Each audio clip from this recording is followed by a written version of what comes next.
145 Irish women and girls died in the collapse of the Pemberton Cotton Mill in Lawrence, Massachusetts in 1860. 146 Italian and Jewish women and girls died in the Triangle Shirtwaist Fire in New York City in 1911. Last year, 117 Bangladeshi women and girls burned to death in the Tazreen factory fire in Bangladesh. Last week, the Savar garment factory collapsed in Bangladesh. The death toll is 750 and counting. The more things change, the more they stay the same, only worse. In the 21st century, hundreds shouldn't have to perish to keep our asses in cheap fashion. But just last Friday, as if it was 1860 with radio, on the CBC, I heard Bangladeshi labor activist Farah Kabir repeatedly try to explain to host Anthony Germain that what Bangladeshi garment workers needed was the right to unionize in order to defend their safety. Germain politely ignored Ms. Kabir's point, and he just kept paternalistically probing about what clothing retailers and manufacturers might do to keep their workers safe. But workers everywhere already know what would make them safe. It's the collective power to stand up to bosses who force them to work in a crumbling fire trap. Stupid. Factory audits and codes of conduct mean shit if workers can't say no to dangerous work. Many Savar workers didn't want to enter the building on the fateful day. They were threatened with 3 days' loss of pay for each day they refused to work. And the 3,000 industrial police in Bangladesh didn't protect these workers.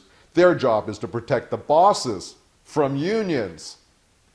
After the Savar tragedy, the Weston family, whose Loblaws Joe Fresh clothing labels were strewn about the wreckage, sprang into a full PR self-defense mode.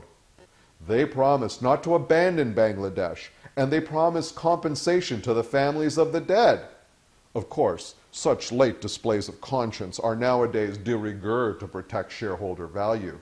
But hey, for a few $1,000,000, the family of each dead worker could get a couple of grand, which is what that worker would earn in 5 years. So for roughly Loblaw's monthly flyer budget, the families of the dead could be bought off like Pinto survivors. And why not? After the Tazreen fire last year, even Walmart ponied up $1.6 billion to a toothless health and safety association. Walmart may hate unions, but even they're not averse to flashing a little cash when things get ugly. But the Weston family want to be better than the Waltons, and they don't want to cut and run like Disney. So if the Westons want to do the right thing, they should do the one thing proven to make working lives safe. Many Loblaws workers in Canada are unionized. That's the reason myself and many other Canadians choose to shop there.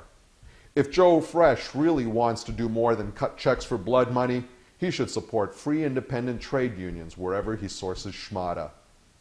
Joe Fresh putting on a union label? Well, now that'll show up George Walmart for the shitheel he truly is. So Joe, don't be a schmo. Canadians may not be able to find a Canadian-made t-shirt to save their lives, but for a few extra cents, they could wear Joe Fresh and save somebody else's.